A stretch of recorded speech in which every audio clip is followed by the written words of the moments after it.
چشمای پد کو از 1 تا 10 ببین دمی شما که بس بسته میکنی کدام شماره در ذهنت میاد همون رو به ما بگو.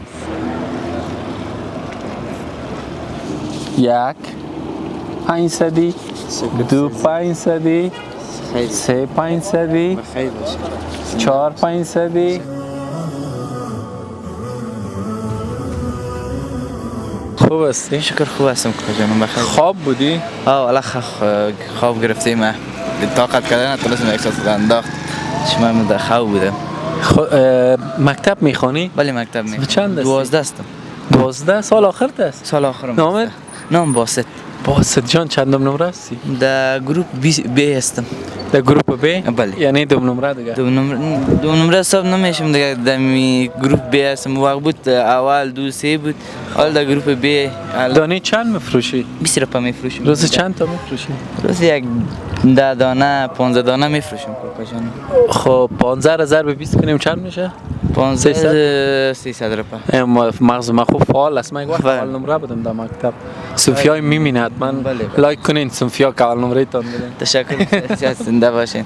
ان شاء الله ما هم اول نمره میشیم بخیر. ان شاء الله باسط عزیز چند نفر از در خانه کی کار هستیم؟ تنها خود کار میکنی؟ نه دیگه تنها خودم کار میکنم. رای پدرم بابام کاراشیرانی میکنه در چی مارکت. خب حالا اگه مثلا اینجا روز مثلا پیسه که تو 300 که کار میکنی 4 5 برابرش به دست بری میری خانه؟ بله. چی میکنی باز خانه؟ خانه دیگه برم درس بخونم. کدام مضمون زیاد دوست داری؟ من مضمون ریاضی را زیاد خوش دارم. ریاضی؟ بله. اگه داری میگفتی سر یک شعر میخواندم. نه من ریاضی را زیاد خوش دارم. یک تا صاحب بخیر ارجه برستم من. خب ضرب زبانی یک دو دو مثل شعر و خوانده میتونی؟ حالا تن شعر خوانده میتونم یک دو دو را. بسم الله الرحمن الرحیم 1 2 2 2 2 4 3 2 6 4 2 8 5 2 10 6 2 12 2 14 2 16 9 2 18 10 2 20. اینا من مثل شعر وار بخوانم من چون شاعرم هستم کم تو میگم شعر میگم صحیح است. خب میگم 1 2 2 2 2 4 3 2 6 4 2 8 5 2 10 6 2 نه نشد والا نمیشه. شعر یک لذت دیگه داره. یک بعد غزل است میگه که بدان خدایی که از عرش کبریا و جلال هر آنچه کرد مقرر نه کم بود نه زیاد.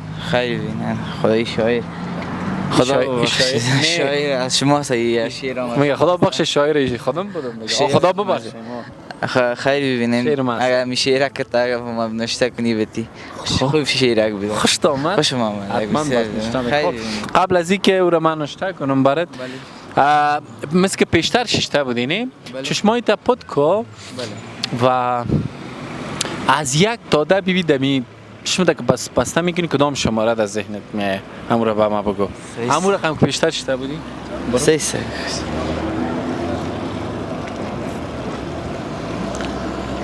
چند آمد؟ شماره 6. 6؟ بله. مطمئن هستی؟ بله. 6 اینا میفهمی 6 چی معناست؟ بله. 6 اینا اینی معناست.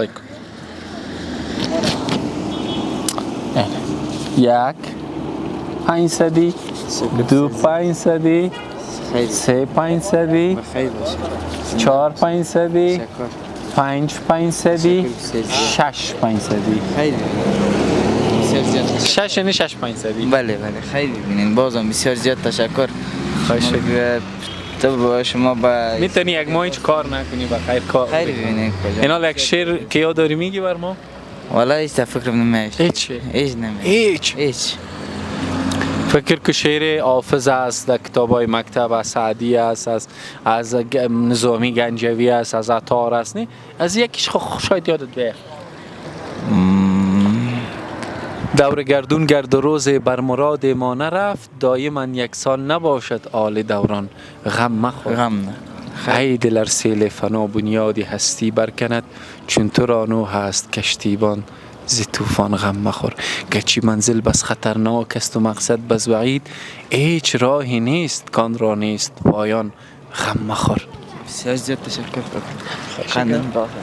خیر باشی. خیر باشی عزیز. موفق باشی. سلام علیکم.